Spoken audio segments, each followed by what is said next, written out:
सारे बुद्धिमान गुरुओं और महान लोगों से यह सुना होगा कि शब्दों में बड़ी ताकत है। वह कहते हैं शब्दों में इतनी ताकत है कि वह हमारे जीवन का रूप बदल देने में सक्षम है। पर जब हम और आप यह सुनते हैं तो हमारे मन में एक सवाल उठता है कि क्या यह सच है? क्या सिर्फ बातों से हम अपने और दूसरों की जीवन में परिवर्तन ला सकते हैं? जबकि हकीकत में तो कहा जाता है कि सिर्फ बातों से कुछ भी नहीं होता, भगवान भी उसी की मदद करते हैं जो लोग कुछ कर दिखाने में यकीन रखते हैं। तो सिर्फ शब्दों से बदलाव कैसे आएगा? तो अब इस हालत में हम किसकी सुने? हम क्या करें? क्या हम बातों और शब्दों पर ध्यान देना छोड़ दें और सिर्फ कर्मों पर ध्यान दें? या कहीं ना कहीं बातें और शब्दों का भी कुछ महत्व है?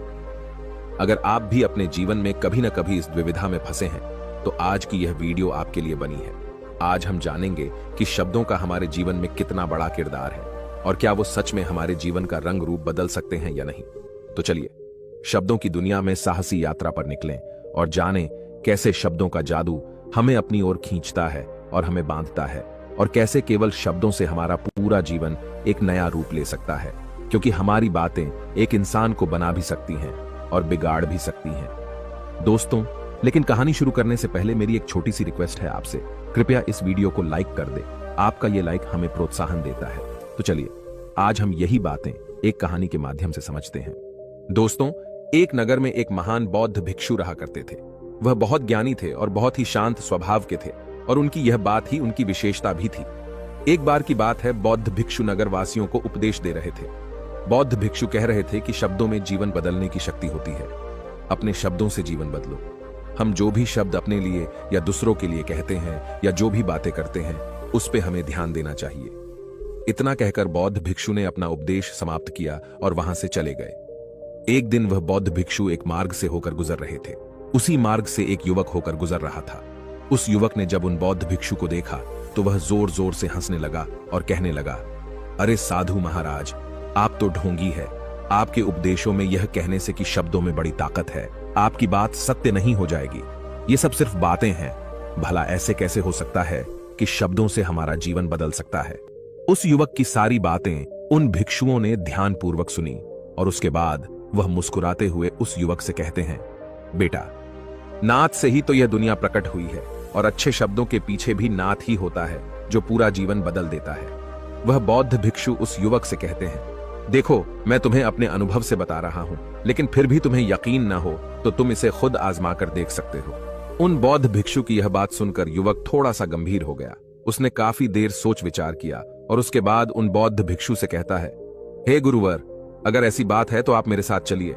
मेरा छोटा भाई है जिसकी उम्र करीब 25 वर्ष है और उसे न जाने क्या हुआ है। वह करीब 3 वर्षों से कुछ भी नहीं करता, बस लेटा रहता है। दिन भर वो कुछ न कुछ सोचता रहता है। उसकी यह हालत देखकर हम सब बहुत परेशान हैं। माता पिता भी बहुत चिंतित रहते हैं। हम सब ने कई तरीके अपनाए, कई योजनाएं अपनाई, लेकिन कुछ भी काम नहीं आया। हमने कई बार उससे बात करने तक की कोशिश की, लेकिन वह हमसे कुछ भी नहीं कहता। परिवार का हर एक सदस्य पूरी तरह से थक चुका है, हार चुका है। आखिर वह क्या करना चाहता है, किसी को कुछ नहीं पता। तो हमारे शब्दों से उसका जीवन क्यों नहीं बदला? और जैसा कि आप कह रहे हैं कि शब्द सचमुच जीवन बदल सकते हैं, तो क्या आप मेरी मदद करेंगे? इस पर बौद्ध भिक्षु मुस्कुराते हुए उस युवक के साथ चल पड़ते हैं। वह युवक उन बौद्ध भिक्षु को एक खेत में ले जाता है और अपने भाई की तरफ इशारा करके कहता है, हे गुरुवर, यही मेरा भाई है जो पूरे गांव में आलस और मक्कारी के लिए मशहूर है। आप कहते हैं कि शब्दों में वह शक्ति है जो हमारा जीवन बदल सकती है। तो क्या आपके शब्द इसका जीवन बदल सकते हैं? अगर यह सत्य है तो आप इसका जीवन बदल कर दिखाएं। उन बौद्ध भिक्षुओं ने उस युवक के भाई को ध्यानपूर्वक देखा।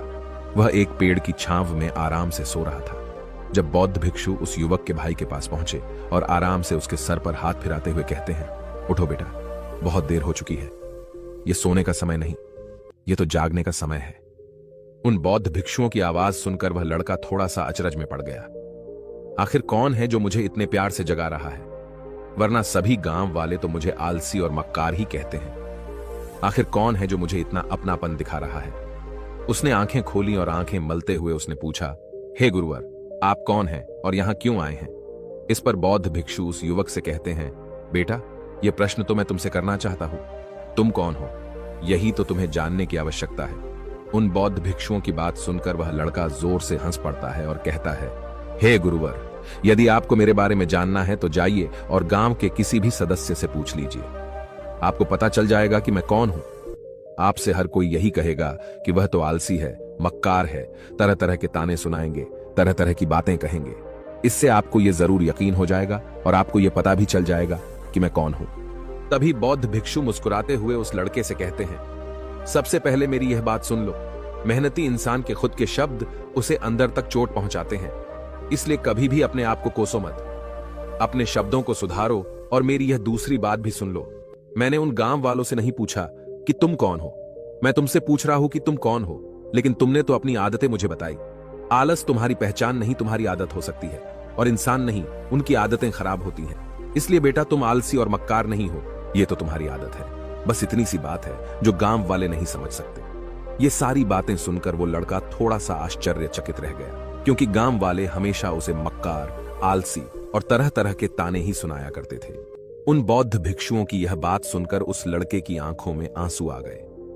वह तुरंत ही दोनों हाथ जोड़कर उन बौद्ध भिक्षु के चरणों में गिर पड़ा और उनसे कहने लगा, आप सत्य कहते हैं, यह मेरी आदत ही है और मैं इस आदत से बहुत परेशान हूं। मैंने बहुत कोशिशें भी की, लाख उपाय किए, लेकिन मैं अपनी इस आदत से छुटकारा ना पा सका। इन आदतों से बाहर आना बहुत कठिन है। मैंने कई बार आलस छोड़ने का प्रयास तक किया, पूरी कोशिश भी की, लेकिन कोई लाभ नहीं हुआ।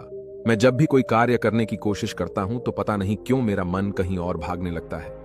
मेरा दिमाग किसी और दिशा में काम करने लगता है और मैं उस काम पर ध्यान ही नहीं दे पाता। मैं क्या करूं, कैसे करूं, मुझे कुछ भी समझ नहीं आता। जब भी मैं किताबें पढ़ने की कोशिश करता हूं तो मुझे नींद आने लगती है। मन में एक अजीब सा दर्द महसूस होता है। ऐसा लगता है कि मेरा जीवन यूं ही व्यर्थ जा रहा है, और जब मैं इस दर्द को बर्दाश्त नहीं कर पाता तो मैं सो जाता हूं, ताकि जब मैं उठूं तो मुझे दर्द न महसूस हो। और अब तो मुझे यह भी यकीन हो चुका है कि मैं इन आदतों से नहीं निकल सकता। ये आदतें मुझे नहीं छोड़ने वाली। इस पर बौद्ध भिक्षु उस लड़के से कहते हैं, बेटा यदि तुम इस आलस की आदत को छोड़ना चाहते हो तो मैं तुम्हें एक सही उपाय बता सकता हूं, लेकिन उसके लिए तुम्हें कल सुबह मुझे मिलना होगा, तभी वह तरीका मैं तुम्हें बताऊंगा। यदि तुम उस तरीके को सीखना चाहते हो तो कल सुबह मेरे पास चले आना। इतना कहकर बौद्ध भिक्षु वहां से चले गए। लेकिन उन बौद्ध भिक्षु की सारी बातें उस लड़के के कानों में गूंज रही थीं। वह यह समझ नहीं पा रहा था कि आखिर वह बौद्ध भिक्षु उसे कौन सा मार्ग दिखाने वाले हैं। वह ऐसा कौन सा उपाय बता देंगे जिससे उसके जीवन से आलस्य हमेशा हमेशा के लिए खत्म हो जाएगा। देखते ही देखते रात हो गई। रात भर वह अपने बिस्तर पर करवट लेता रहा और उन बौद्ध भिक्षु की बातों के बारे में सोचता रहा। इसी प्रकार देखते ही देखते सुबह हो गई और वह लड़का उन बौद्ध भिक्षुओं के पास जा पहुंचा। वह लड़का उन बौद्ध भिक्षु को प्रणाम करता है और कहता है, गुरुवर, जैसा कि आपने कहा था, लीजिए मैं आ गया।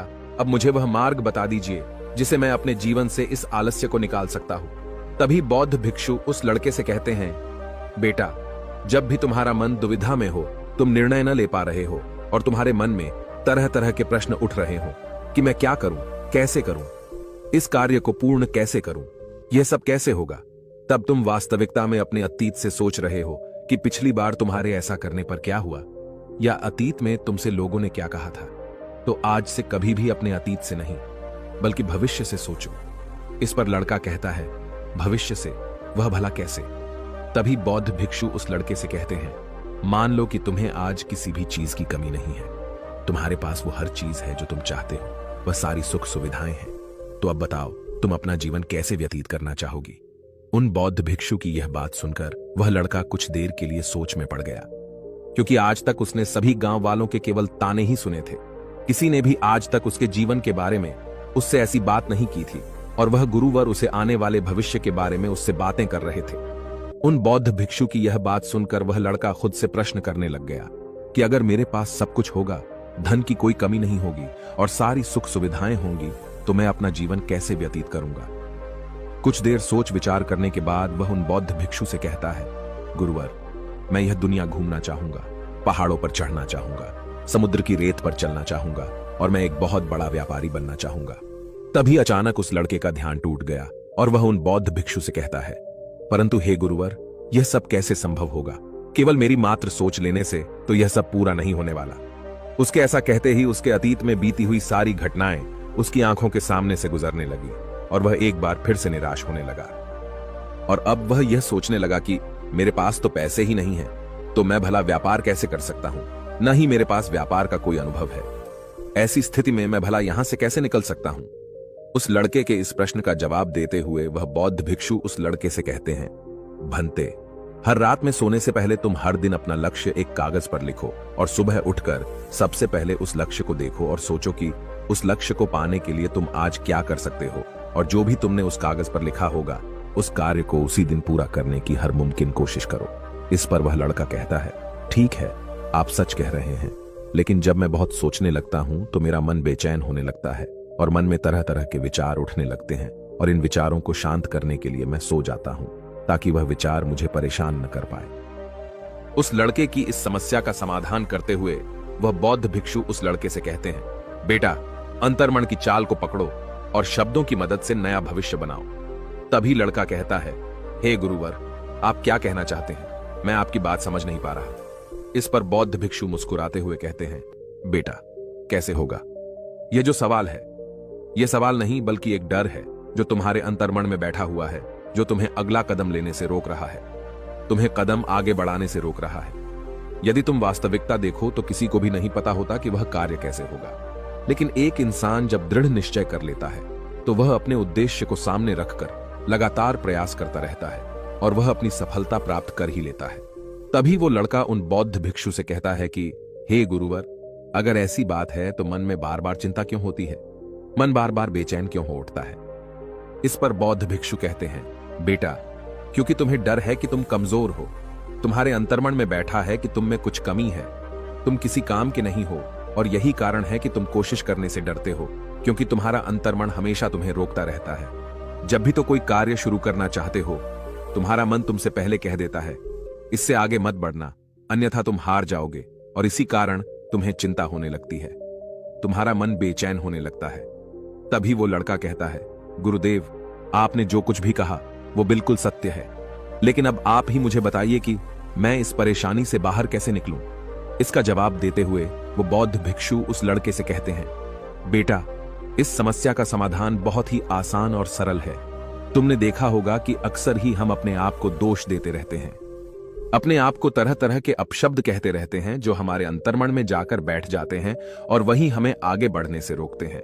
और इन शब्दों का हम पर बहुत गहरा प्रभाव भी पड़ता है, क्योंकि जैसा हम खुद से कहते हैं, जैसा हम पूरी भावनाओं के साथ सोचते हैं, हम वैसा ही बनते चले जाते हैं। इसलिए यदि तुम खुद को बदलना चाहते हो तो कि तुम भी काबिल बन सको, तो तुम्हें अपने अंतर्मन को नए संदेश देने की जरूरत है, जैसे कि मेरे शरीर का हर एक कण, हर एक हिस्सा, हर एक विचार शांति और ऊर्जा से भरा हुआ है।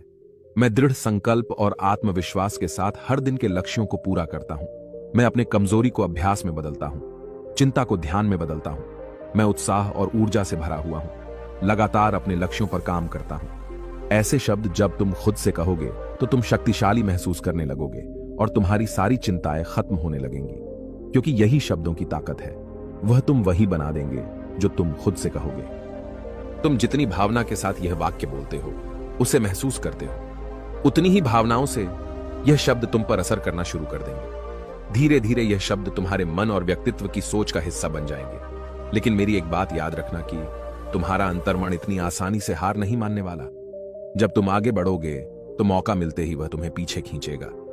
तुम्हारे अतीत के बीते हुए सारे कड़वे अनुभव तुम्हें याद दिलाएगा, ताकि तुम डर जाओ और एक बार फिर से अपने लक्ष्य का पीछा करना छोड़ दो।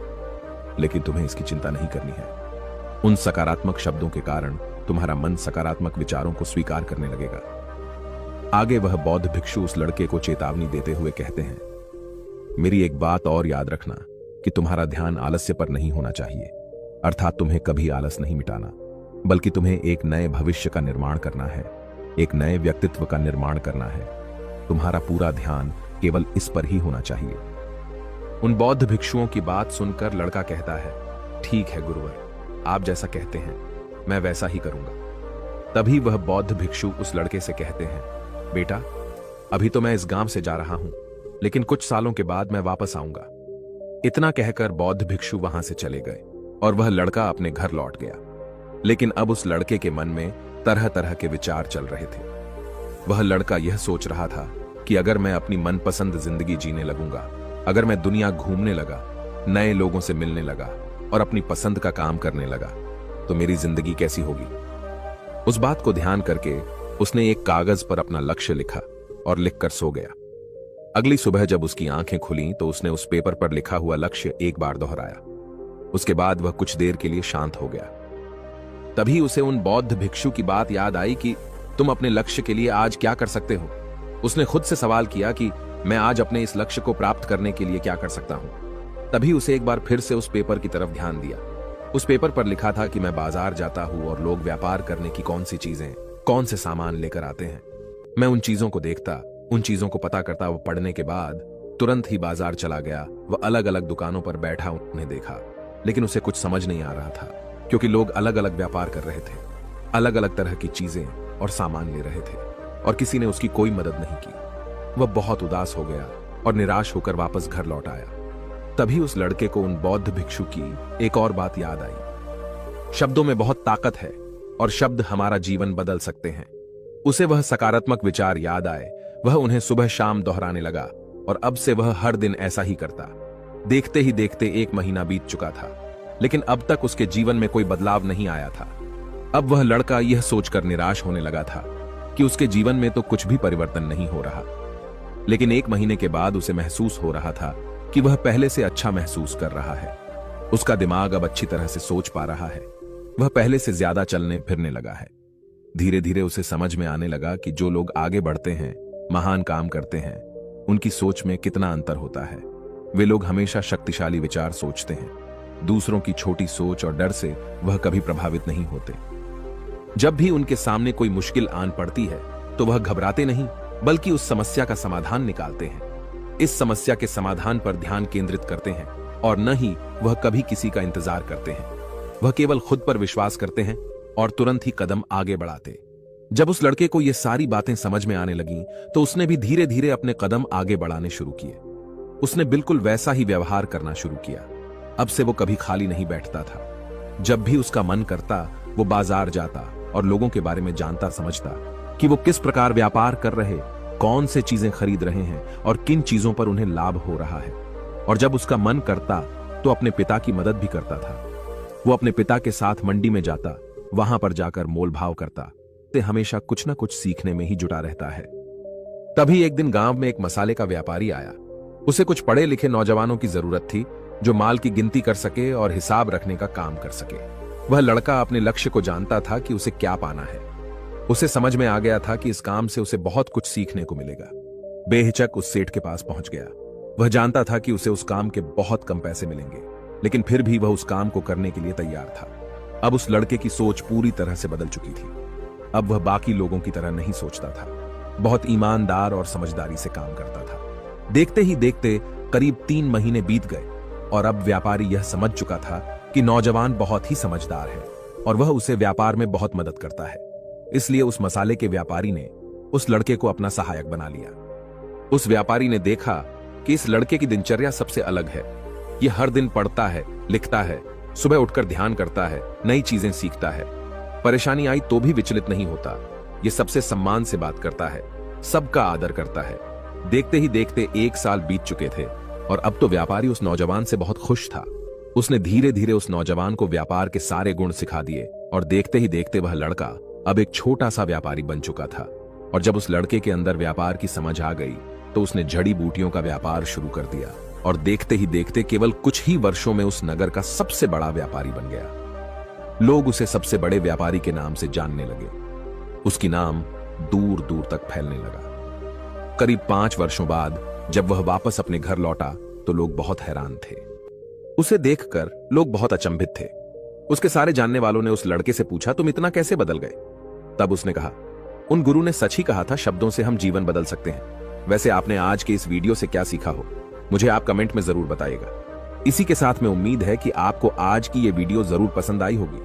तो इस वीडियो को लाइक और अपने दोस्तों के साथ शेयर भी जरूर कीजिएगा और हमें ऐसे ही सपोर्ट करने के लिए चैनल को सब्सक्राइब जरूर दबा दीजिएगा। तो चलिए फिर मिलते हैं अगली वीडियो में। तब तक के लिए अपना ख्याल रखें। धन्यवाद और नमो बुद्धाय।